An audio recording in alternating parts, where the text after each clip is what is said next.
If you just heard that RFK Jr. cut the childhood vaccine schedule and your brain went, wait, did we just lose access to vaccines?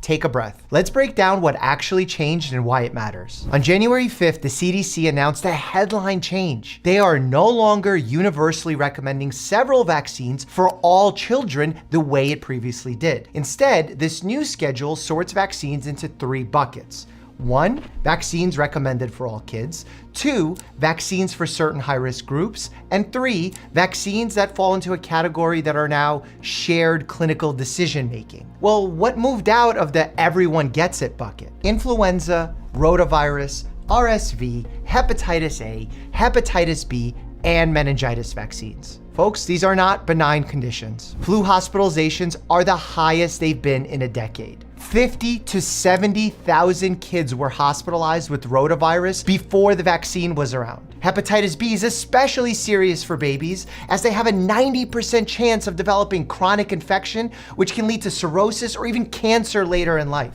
Actually, about 20,000 kids got hepatitis B every year before the universal vaccine. And half of those were not from the mother. So no, testing doesn't solve the problem completely. Recommending certain vaccines targeted at high-risk groups sometimes can absolutely make sense, but only if the data points in that direction.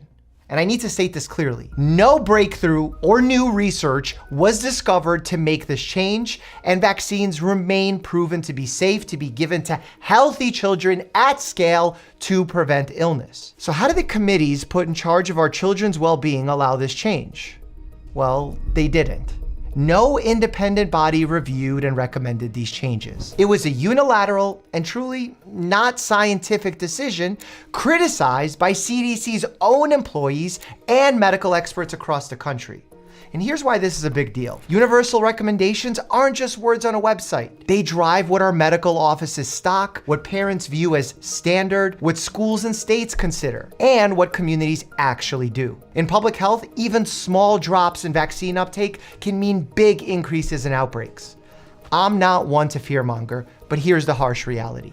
Less children will be vaccinated. More children will get sick. You will hear news of more unnecessary hospitalizations and deaths in the unvaccinated.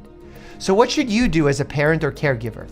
Don't panic. Look to professional organizations like the AAFP and AAP. Call your doctor. Ask, what do you recommend given my child's age, risks, and local disease spread?